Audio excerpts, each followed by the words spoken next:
The February 25th, 2026 Zoning Board of Appeals meeting. I'm Candace Breyer, Chairperson of the Zoning Board of Appeals. The Zoning Board of Appeals is a 9-person volunteer board nominated by the mayor and approved by City Council. First, we will hear from Planning Services, represented tonight by John Barrett. Then the applicant or their representative will make their presentation. Applicants will have 5 minutes in which to make their presentation. Staff will keep time and will announce when 30 seconds are remaining. Public comment is available in person or remotely. We will first call on individuals present to address the board, then remote participants. To speak during a public hearing or during public comment remotely, press star 9 if listening by phone, or use the raise hand feature if viewing through the web link. For phone access, call 877-853-5247 and enter meeting ID 938-1648-1007. City staff will select callers that have raised their hand using the last 3 digits of your phone number or by name if available for those accessing through the web link. You will hear an automated announcement that the host is allowing you to speak. When speaking, please move to a quiet area and mute any television or background sounds. We may ask questions of either the city or the applicant. We will acknowledge any written comments received by the board. We will allow an appearing party to express their support or objections. The board will then discuss the appeal and formulate a motion to approve the appeal. 5 affirmative votes of the board will be required for an appeal to be granted. Finally, any qualified party who is aggrieved by a decision of the board can appeal that decision to the Washtenaw County Circuit Court on a timely basis. Roll call. Candace Breyer, I am here. Dharma Ackman. Here. Mike Daniel. Here. Drew Denson. Here. Dave DeVarty. DeVarty here. Christina Glusak. Here. Patty Leskowski. Roberta Sutton. Here. Julie Weatherby. Here. We have a quorum. Next, approval of the agenda. I'll note quickly, I will need to recuse myself from the first item tonight, 404 West Huron Street, because of a professional conflict of interest. Otherwise, are there any questions or comments on the agenda? All right, do we have a motion to approve the agenda? Thank you, Drew. Support? Support. Thank you, Dave. All in favor, say aye. Aye. Opposed? All right, moving on to minutes. We have minutes from the January 28th, 2026 Zoning Board of Appeals meeting. Are there any questions, comments, corrections on those minutes? All right, do we have a motion to approve the minutes? Thank you, Mike. Support? Support. Thank you, Dave. All in favor, say aye. Aye. Opposed? All right, minutes are approved. And with that, we will move into our first public hearing, petition ZBA 26-0001, 404 West Huron Street. And I will step out. And this petition this evening will be represented by City Planner Mariana Meline Corcoran. All right, thank you. So this is ZBA 26-0001, 404 West Huron Street, and they are requesting a variance from Table 5.19-2, Special Parking District Requirements. A variance of 1 EV installed and 9 EV capable parking spaces is requested so that they can provide 10 new parking spaces in the floodway. When new parking is provided in special parking districts, 90% of the spaces must be EV capable and 10% must be EV installed. This is part of an associated site plan number SP25-0018, which is currently under review. The property is zoned D2 downtown interface and R2A two-family dwelling, and as part of the site plan, a rezoning is proposed to zone the entire site D2 downtown interface, and the entire site is in the floodplain. There are some definitions for EVI and EVC parking spaces included, and the property is located on the north side of Huron Street, east of Chapin, and directly west of the railroad.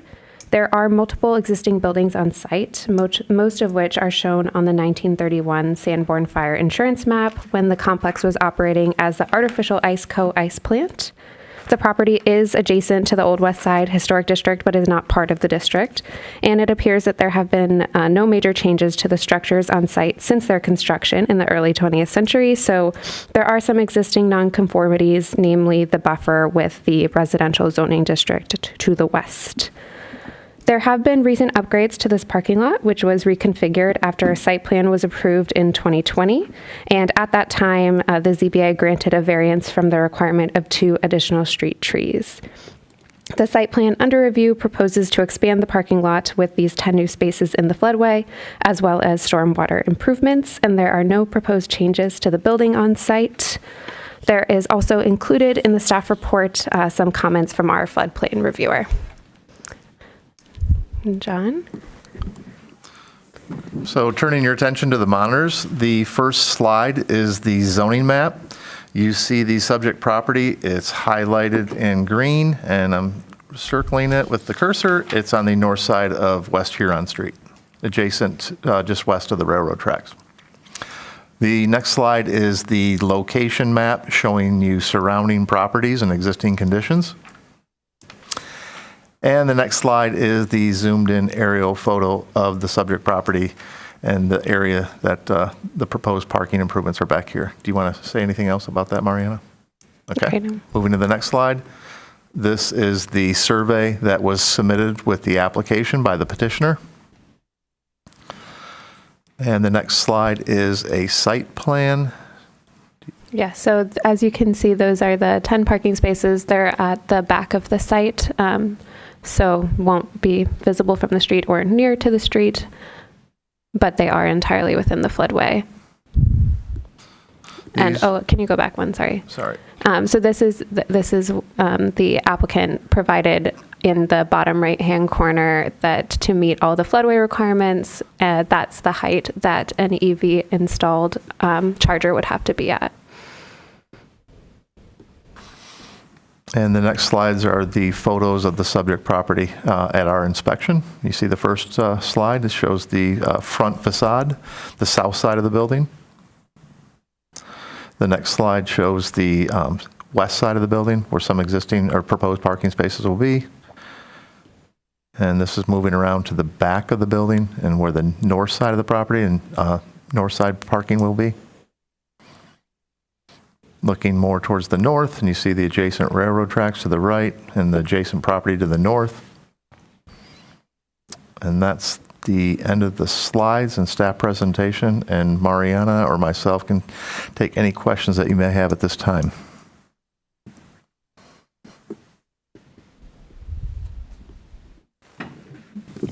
Julie. So I'm assuming that any sort of issues with paving in the floodplain is a separate issue that will be taken care of in the site plan, and this is just about the EVE? Yes. Okay.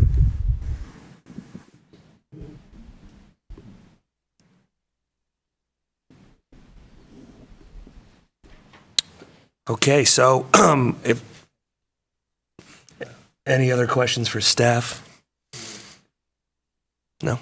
So I have one question. Oh, Dave. So are they removing the 2 northerly buildings? No, there are no changes proposed to the buildings on All site. the buildings are staying the same? Yes. Any other questions for staff? Seeing none, if the petitioner's here or a representative, please approach. 5 minutes. Good evening, Chair, or I should say Acting Chair Thank you. at this point, and members of the ZBA. My name is Matthew Buds. I'm an attorney representing the petitioner, and I will put my information on your sheet here. Thank you. You're a step ahead already. Thank you.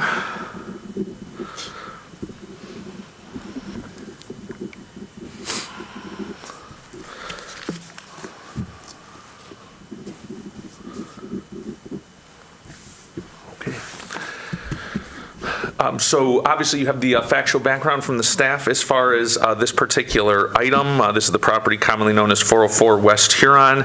And the request is really to pave a number of parking spaces that are presently gravel. It is, at least in the property owner's mind, I'll say, a continuation of improvements to the remainder of the parking lot, which was done in 2000. Obviously, this is all its own separate item, but they are moving forward with trying to improve the property and have useful parking spaces throughout. As you heard, this site is somewhat exceptional and peculiar in that it's not only in the floodplain, but also in the floodway. The other item is that the county's Allen Creek drain runs underneath a significant portion of this property as well. And so that makes it somewhat, I'll say, exceptional and peculiar, and really not something that the property owner has had anything to do with or control over at this point in time. And so we would take the position that the site's exceptional and peculiar, and that it would be impossible or impractical to install EV charging here. One thing I'll get out of the way early on, before the city enacted its most recent ordinance to mandate the EV charging, the property owner, who is actually a supporter of EV in a fairly substantial way, wanted to install EV at the site, sought out grants to do so, and was told it was impossible to do on this site because of the floodplain, floodway issues, and putting that kind of utility construction at the site. So this is, it's an odd one where the property owner would love to do this and would love to have EV on the site, but it's not practical based on the floodplain and floodway issues that are here. This project, in our estimation, will add additional, I'll say, compliance with city ordinances. Rather than having unpaved gravel parking, you would have an improved lot. It would have necessary buffering around, which will all be part of the site plan approval. And so it's seen as a general positive as far as the property owner is concerned in terms of moving this property forward into greater compliance. And allowing this variance, in our opinion, would result in substantial justice being served when taking into account the floodplain, floodway issues and the improvements that would come to the site. This is obviously a condition that the property owner has not created in terms of where the drain is, where the floodplain is, or where the floodway is located, as most of these buildings have been on site for at least, if not more than 100 years at this point. And so I mentioned already that the property owner was a supporter of EV, sought out grant funding for that, and unfortunately could not install these EV chargers due to the different issues involved with this particular site. This doesn't involve any changes to the building and is just an improvement to the parking lot area. And so the property owner's request is that a variance would be granted from the EV charging requirements. And I'm happy to answer any questions or concerns. Any questions for the petitioner?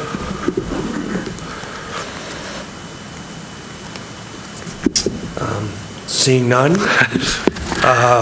Questions from anyone here, right? Or anyone who's dialed in? Any questions? Would like to come address the board?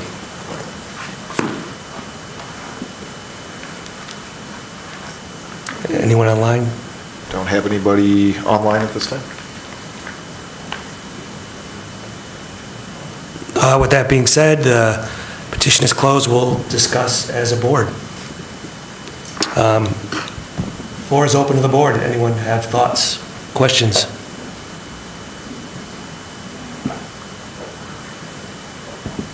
Sensing water and electricity don't mix. We have some real electricians on this board, it looks like. Yeah, I'm willing to entertain a motion if someone would like to make it. I'll make a motion. Dave, DeVarty. ZBA 26-0001, 404 West Huron Street.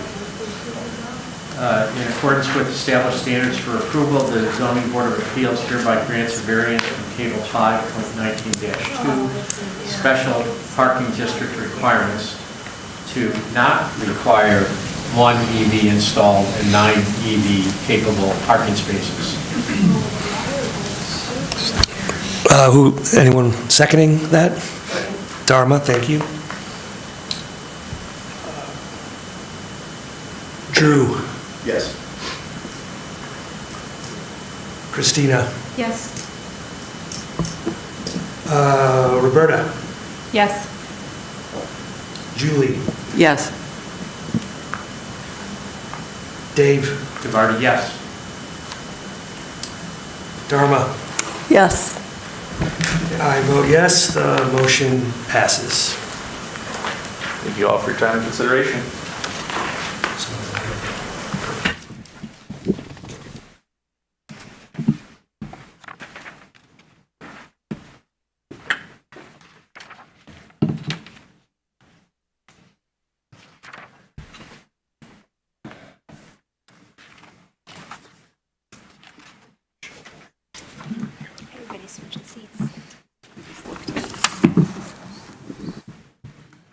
All right, moving on to our next petition, petition ZBA 26-0002, 872 Briarwood Circle. Eric?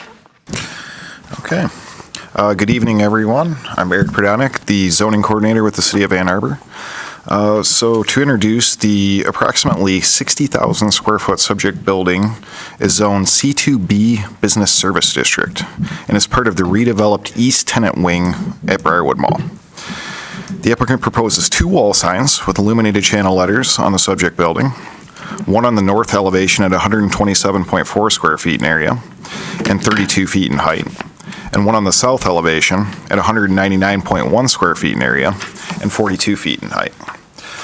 Per section 5.24.5B1 of the Unified Development Code, each building is permitted 2 square feet of sign area per linear foot of building frontage up to a maximum of 200 square feet of sign area for permanent signs. In this case, the subject building has approximately 542 linear feet of building frontage and is therefore permitted to have 200 square feet of sign area. However, the applicant seeks to install a total of 326.5 square feet of wall sign area on the subject building.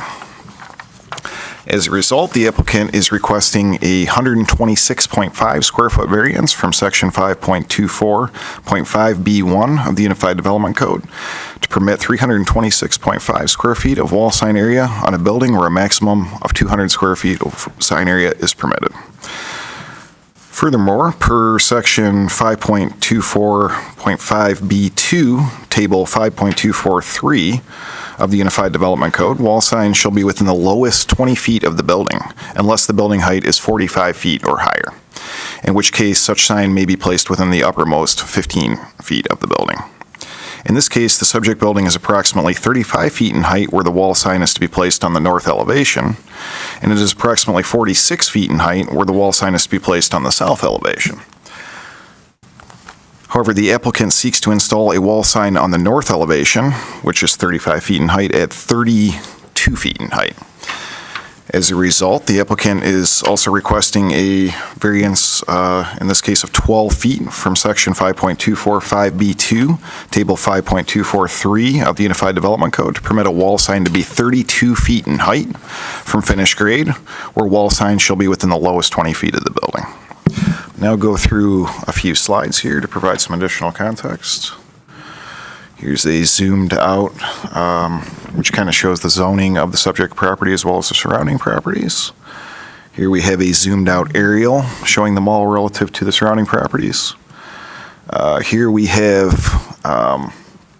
somewhat of a site plan that was actually provided by the applicant that shows the 2 facades that the signs are to be placed on, the north and south. Here we have a representation of the south elevation of the building with the sign. And then here we have one of the north elevation. And they've also kind of hypothetically shown here what it would look like if they were to place the sign within the compliant 20-foot height requirement. That kind of red box that they show there. And then we have the kind of letter set measurements themselves, the dimensions. Applicant provided some setback dimensions from the ring road and the kind of surrounding properties there. A couple of examples that the applicant has provided of signage within the shopping center. Here is a photo from our site visit that shows the building kind of under construction. It's kind of an active redevelopment site right now. See that as well. It's also another picture of the facade. And that is about it by way of slides. Be glad to answer any questions that you might have to the best of my ability. Thank you, Eric. Questions for staff?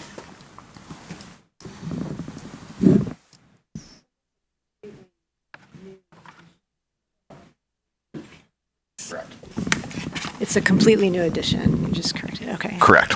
Yeah, they had demolished the old east wing that used to be a Sears formerly. Yeah. And Okay. yeah, it's a new wing. Okay. Julie? Is this metal structure here, like where the sign will go, or is that just a scaffolding at the moment? I believe I would actually defer to the applicant to confirm that, but I believe that might be part of the sign structure, in fact, or a false facade at least, that'll ultimately be placed on. Related to that, and maybe this is also for the petitioner, but would the rest of the building go up quite as high as that metal structure, or would it be that far above the rest of the facade? I believe that's going to define the new kind of high point of that facade. Okay, thanks. Is there a photo of the north elevation? This is the south elevation that we're looking at, right there? Yeah, we are looking Okay. at the south Okay. presently. We don't have one up the north elevation because of the kind of activity on the construction Yeah, site we at the were, time. we were unable to access that Yeah, we side. weren't really able to It's get in there gated off. safely. Yeah, I got you. That was, yeah, part of the problem there. Okay, but- thanks. Any other questions for staff? All right, if the petitioner is here, if you could please come forward, sign in, state your name for the record, you'll have 5 minutes. There's no pen up here to sign in. My name is Oh, great. Bob with Allied Signs. I'm here on behalf of Dick's Sporting Goods. Excuse me for my voice, but it's that time of year. Here we got, on behalf of Dick's, located at 872 Briarwood Circle. We're requesting a variance for a second wall sign at that location for the north elevation, asking for a additional square footage of 127.4 square feet, and the placement of the sign above the height restriction on the facade of the building. Dick's would like to get a second sign up there for consumer identification, and such as a wayfinding sign for Eisenhower Boulevard runs that way for the consumers coming in and out of the parking lot at Briarwood Mall. So we're just requesting additional wall sign and the placement on the facade of that building. And yes, that height of the building is going to remain. What you saw was the structure that was unfinished on the build-out. That's what the finished build-out will be, according to that drawing right there. And if you did place a sign at the 20-foot maximum overall height on a facade, it would be where that boxed-in area is. So the letters would be hanging off the building.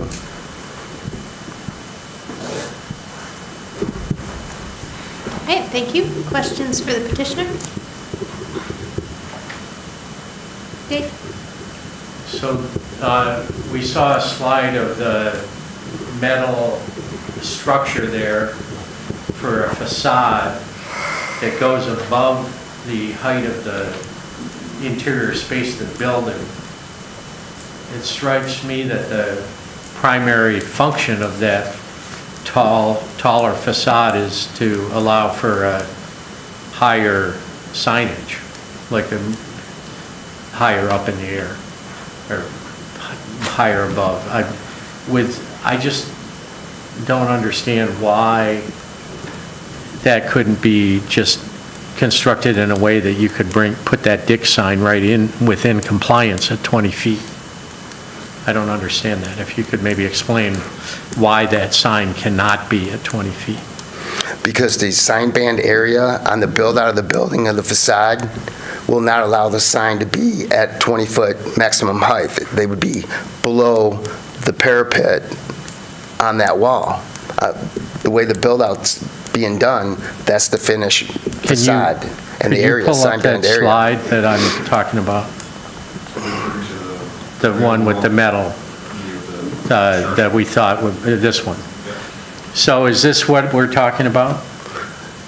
This slide that's up right now? Yes, that's unfinished construction of the building facade that's going to be finished, built out as the other drawing shows. But the actual elevation. building is this concrete block piece that's right behind it, right? Is that true? As you see it now, but that's not the finished build-out. That will be behind the build-out.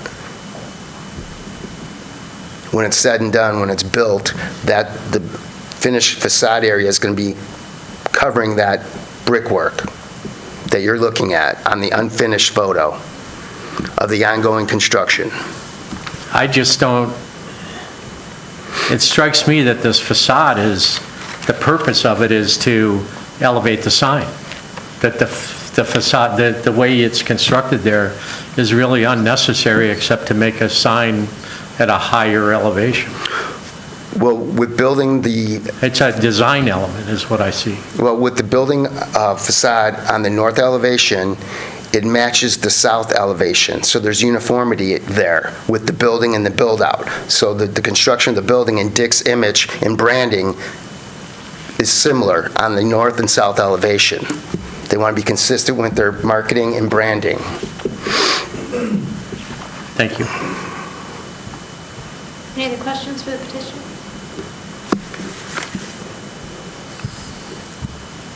Okay, thank you very much. If there's anyone from the public who wishes to speak on this petition, now is your opportunity. We'll open the public hearing.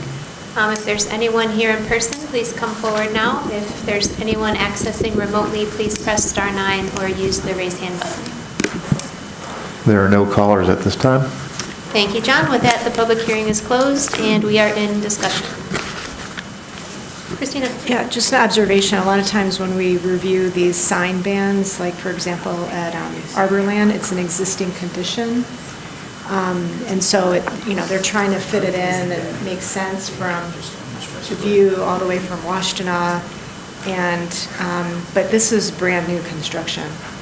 So really, I mean, the signage, that element, that facade signage element could have been adjusted to accommodate the signage. It's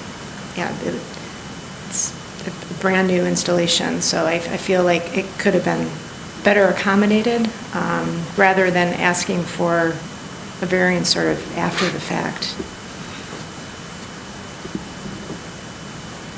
Dave? I'm looking at this and I see this as the facade is basically being built as new construction with the sole purpose of elevating the signage to a higher height. I'm going to vote against this. I think that the way I look at the building, it could easily accommodate a Dick sign with their logo, maybe not quite as large, but certainly with their logo typeface that fits their branding, and still be fine, and still identify this space as a commercial space for Dick's. So I'll be voting against this. I have a question. Yeah. I guess I should have asked this earlier, but when you were doing your site visit, are there other, shops at the mall that have sort of like a similar height variance? Or would this be unique to Dick's? This would be somewhat unique in the sense that it's a structure, as was said, which appears to be for the purpose of elevating the sign height, right? I mean, it's kind of a false facade sign structure simultaneously. I wouldn't say there's exactly a precedent for that in the mall right now. Yeah, I guess that's Thanks. probably the best I could do, yeah. May I also add a comment? I'd like to state that a lot of communities should help support brick and mortar stores. You see a lot of stores that go out of business. There's plenty of malls all around that have closed up. Amazon is taken over. So it's nice to see communities and board members and have places for consumers to actually go and shop by helping supporting brick and mortar store. So the visibility for the consumer and the identification of Dick's at that location, at such a big location, and a outlet mall, or a big footprint of that mall rental space, it's important to make it look lively, that it's not closed, that there's actual tenant in that store space. So I think it's important to work with tenants of malls that are renting spaces at brick and mortar stores. My wife shops at Amazon all the time, and it's terrible.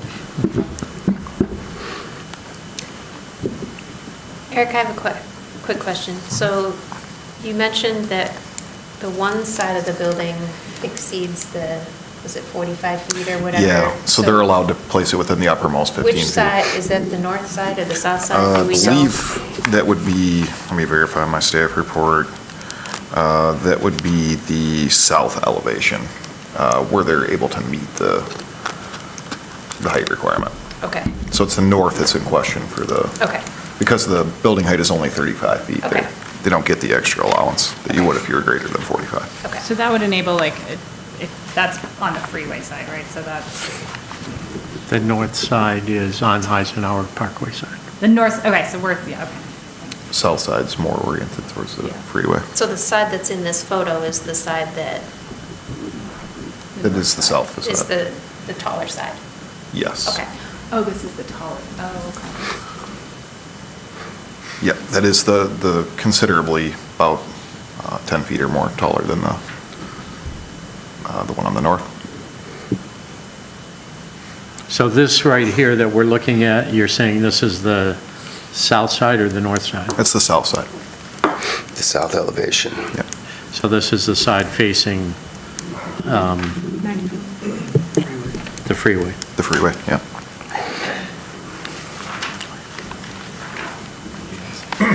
And so the idea was to raise this so that the signs were equal on both the north and south side. Is that what you were- Aesthetically, to make it look, Right, so from both sides, you don't have one sign that's no, different than the other. no. That's the reasoning. And with all respect, That was on that. Dave's comment as far as building that facade to get the sign higher up, if that was the case, then they would have built the south elevation at 45 feet high to get the sign higher up for visibility then. That, you know, so that's not the plan on the build out of the building and the sign installation for visibility and identification.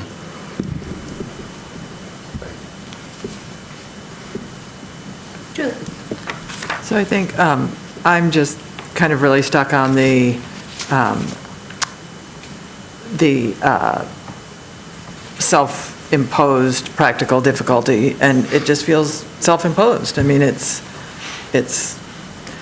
is not on the existing building. The applicant response is it's not a self-imposed practical difficulty as this is an existing building, but the difficulty is because it's not on the existing building part. So I'm just, I don't see how I can approve this. Any other discussion? We ready for a motion? I'm ready to make a motion. Thank you, Dave. ZBA 26-0002, 872 Briarwood Circle.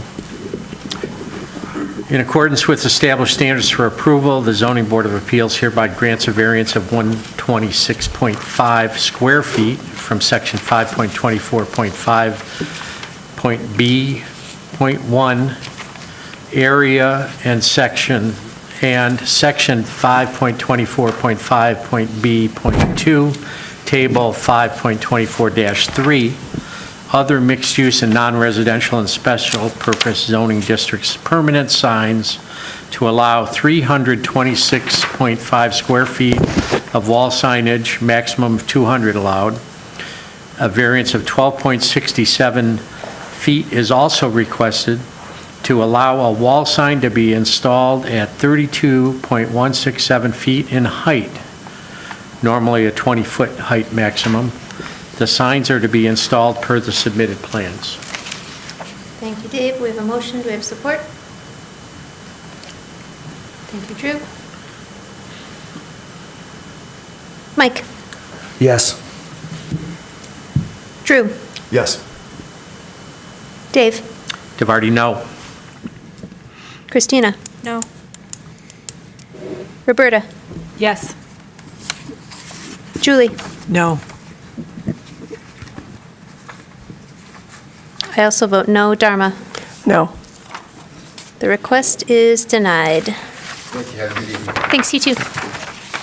Moving on to petition ZBA 26-0003, 1125 Arlington Boulevard. John, whenever you're ready.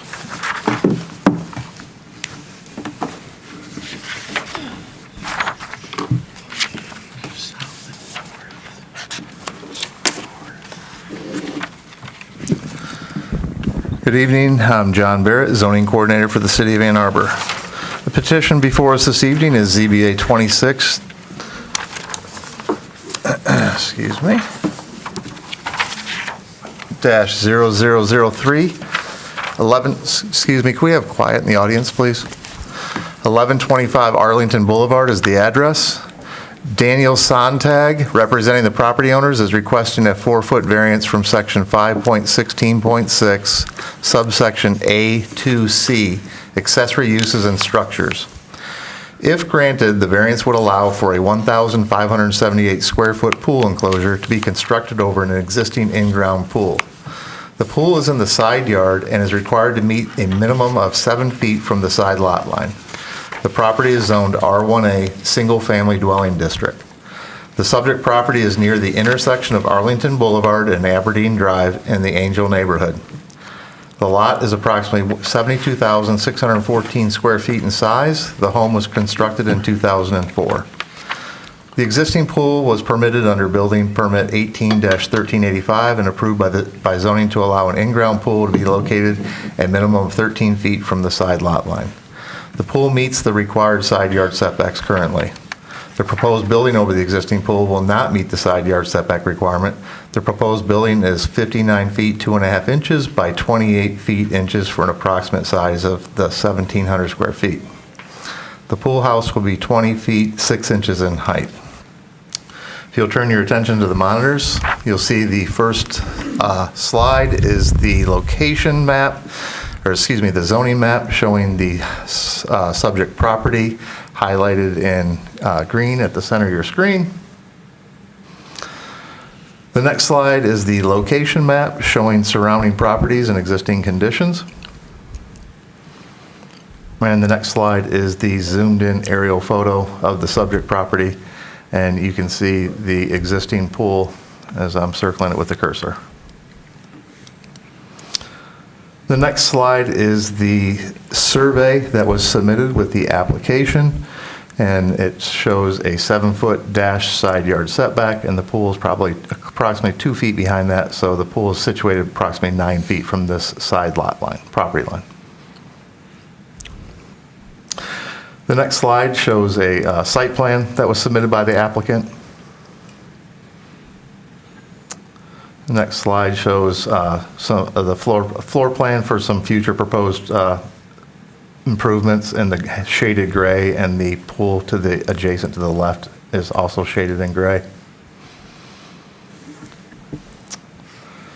And this is what the proposed pool enclosure will look like. As I said, this is 20 feet proposed, 6 inches in height, and you see some of the elevations and what the proposed finished product will look like as it will be constructed completely over that existing pool. That's my presentation at this time. I will take any questions that you may have. Thank you, John. Questions? Dharma? So I'm sorry if I'm just missing it, but what exactly are they getting the variance to do? To allow this. Just to allow it to exist, period? No, to allow the building to be 3 feet from the side lot line. Where the requirement is 7? 7 feet. Yep. Okay, 4-foot gotcha. variance request. 4-foot variance. Yep. That's the only variance. Correct. Okay, thanks. And Dave? Just, Did you have a? yeah. Go. So, John, just to clarify, the only reason they need the variance is because they're building a physical structure to make the pool an indoor pool. Yes, it's an accessory building. And Right. accessory buildings, when they're built in the side yard, have to meet the same setbacks as the principal structure. And so this doesn't meet that. So if it was in the rear yard, it could be 3 feet. But since it's in the side yard, it has to be 7 feet. And they're proposing it to be 3 feet, so it's a 4-foot variance request. Gotcha. Thank you very much. Yes, sir. John, do you have a photo of that west elevation, just in terms of the grade? How is that Oh. current pool? I'm sorry, I've got more photos. I shorted you guys. These are the photos that were submitted with the application, the drone photos, I guess. You'd have to ask the applicant that. These are their photos. Yeah,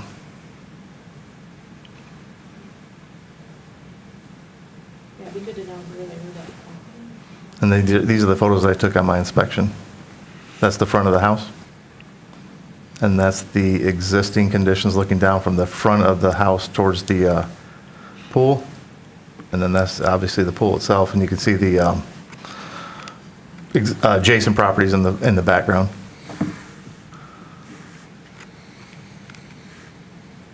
And that's the adjacent neighbor. And that's,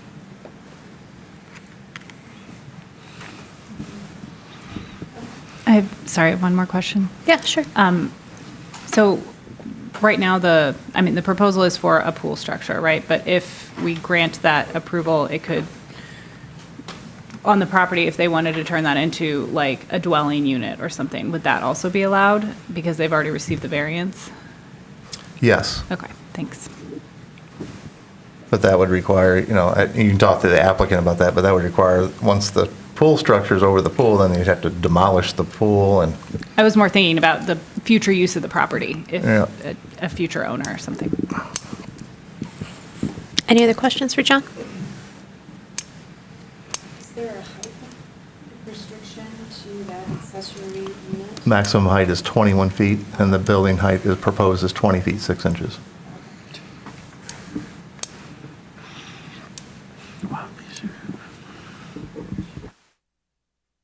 Any other questions?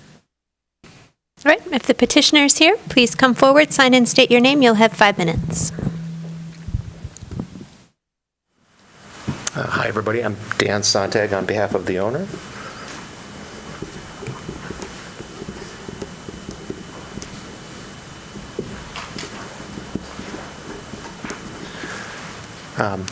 Thank you for considering this. The new owner of the property doesn't really have interest in having an outdoor pool, feels that they would make use of the pool if it were climate-controlled, weather-controlled. We also feel that this would create a little more privacy for them, and they would be more likely to use it, as well as privacy for the neighbors if they were to. The other use might be if families or kids or something were there. Now that noise is kept away from the neighbors, but the primary reason really is for the use of the owner to have it climate controlled.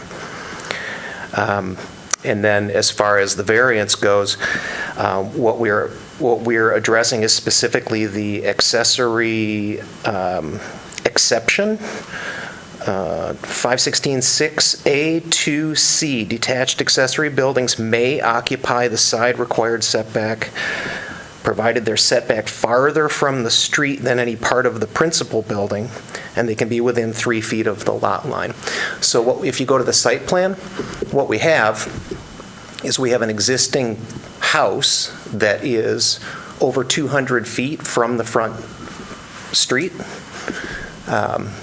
And this building would be slightly closer than that, therefore not qualifying for the exception.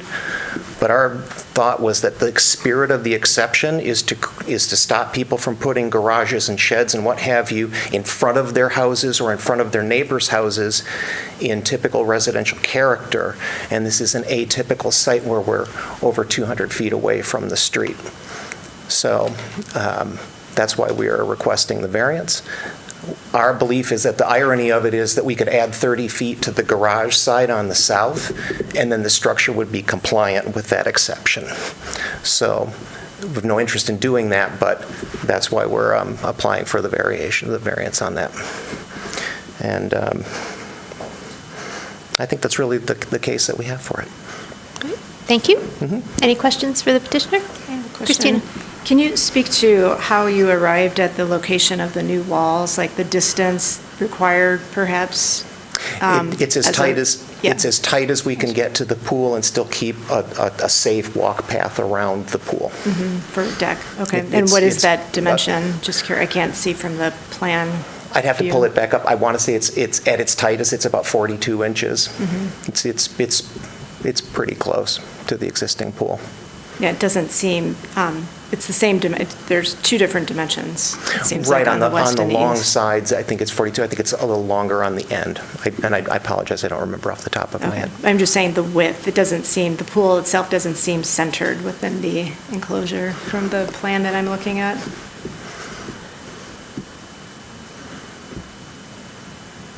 Yeah, again, like I said, I don't know the answer to that one. I mean, the reason I bring that up is I was just wondering if the width dimension on the left side was was adequate and provided a safe environment, why couldn't that same width be applied on the right side? And then perhaps then the variance wouldn't be the dimension that's being requested today. It looks like the left side is tighter. Yeah. So we pulled it as far as we could from the property line to get the 3 feet, which would be the stipulation in the exception and the building code. Okay, thanks. Any other questions for the petitioner? Oh, if I still had time, I've got past, somebody had a question about the site? It slopes away about 10 feet from the main entry down to where the pool is, and then it's another significant slope down to the neighbor to the north. Yeah, it's a pretty steep sloping site. I guess you can see in the foundation of that outbuilding there, a little bit, it's back there.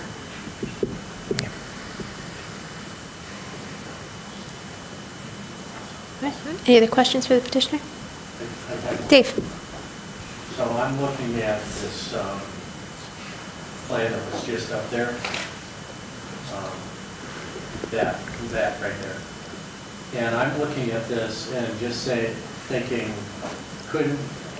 I assume you're the architect? Couldn't you just like cut that wall at that lower left corner so it's parallel with the lot line, and it'll get closer to that corner of the pool, but you've got some angular walls on the other end of the structure, and I'm wondering why you couldn't just put an angular wall or two at that end of the structure and bring those walls closer to the pool and comply with the setback.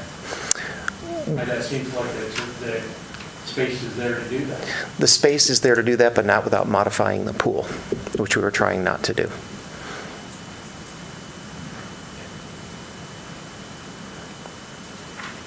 Any other questions? All right, thank you very much. If there's anyone from the public who wishes to speak on this petition, now's your chance. Please come forward, sign in, state your name. You'll have 3 minutes.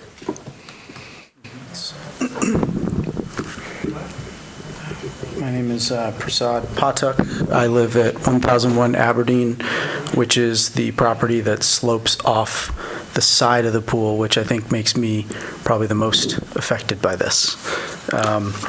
Thanks for hearing me out. I object to the variance, and I have significant concerns. The first is structural. So what you cannot see from the elevation is it's probably about a 15-foot, maybe even higher change in grade from where the pool is to where the base of my lot is. I spent a considerable amount of money on a retaining wall, making sure that that land is stable. So putting this large structure, and it looks like there will be a support column that is at the site of the variance, adds a lot of significant weight, a lot of weight to that corner and could potentially destabilize the land.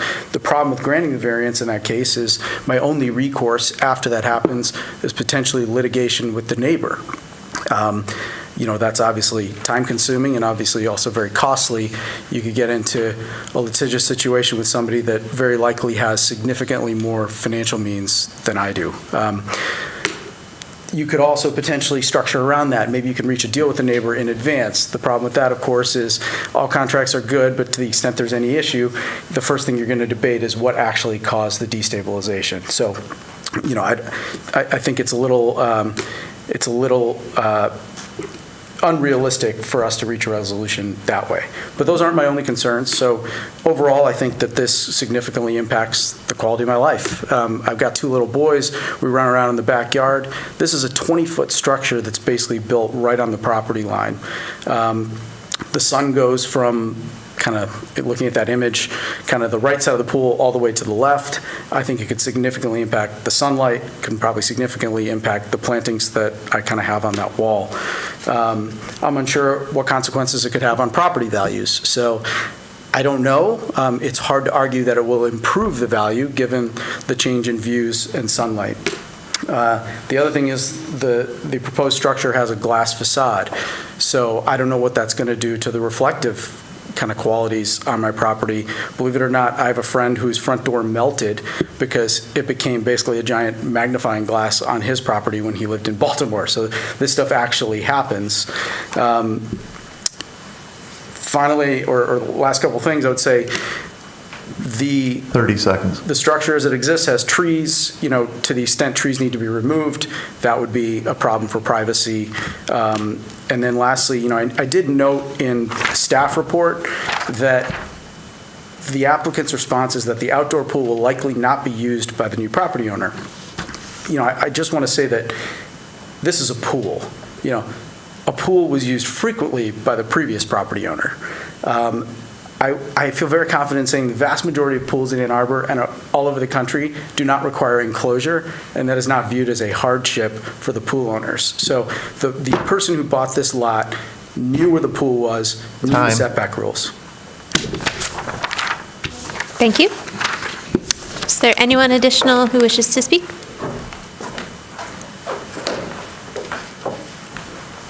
Hello, good evening. Mark LePage, 995 Aberdeen. We are one of the adjoining lots to this property.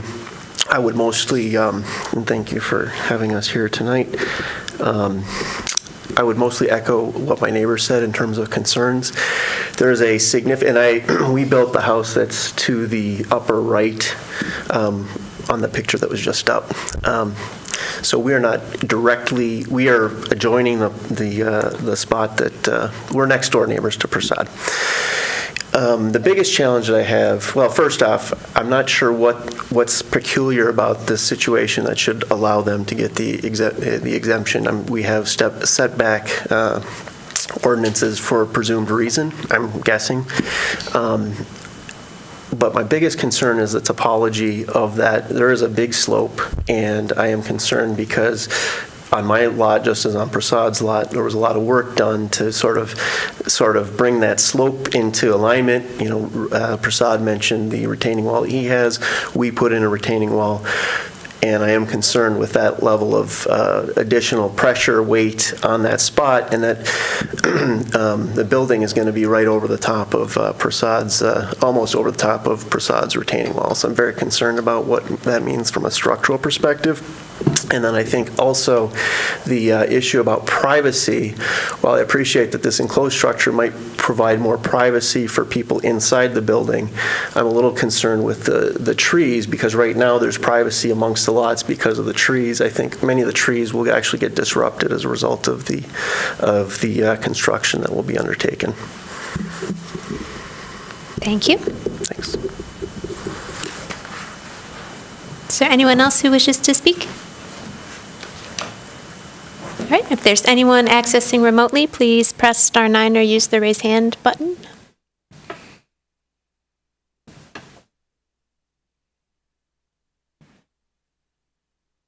Eric, do we have any? We don't have any raised hands All right, this time. thank you.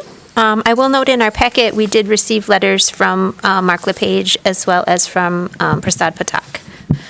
With that, the public hearing is closed and we are in discussion.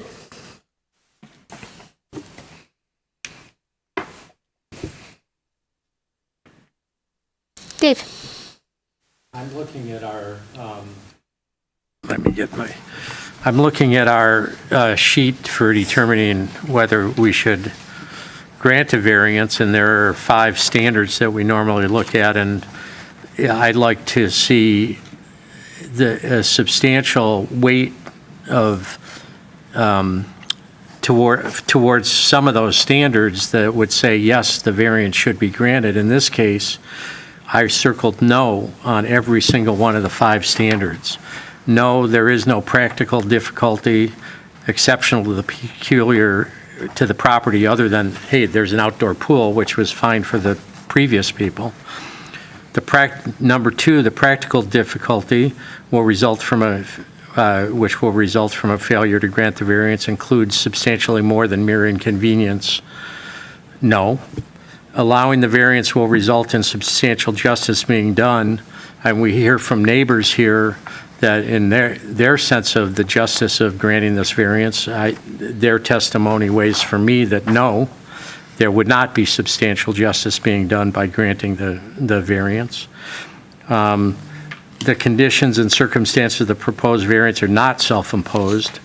It's, they acquired this with an outdoor pool, and I see the ability to make use of it the way it is. So I circled no there.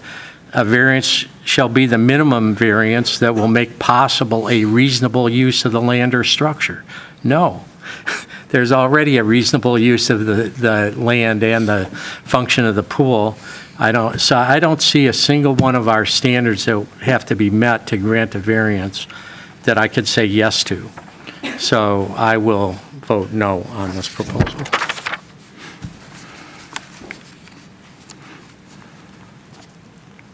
Any other discussion? I could make a motion. All right, thank you, Dave. ZBA 26-0003, 1125 Arlington Boulevard. In accordance with the established standards for approval, the Zoning Board of Appeals hereby grants a 4-foot variance from Section 5.16.6 A 2C, accessory uses and structures.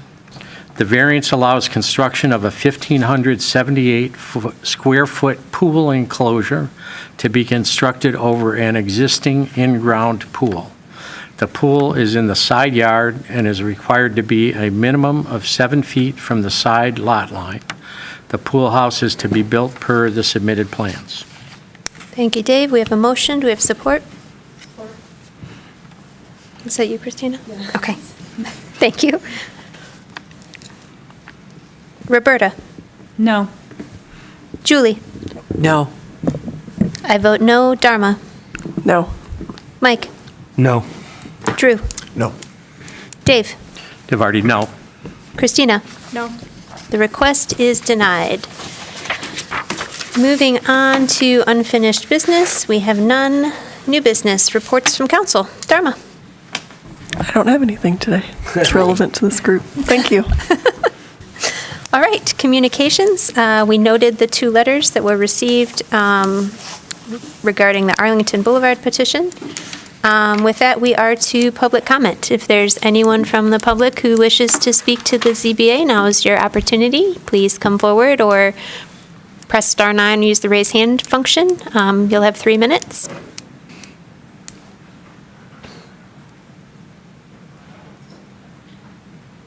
All right, seeing no one, do we have a motion to adjourn?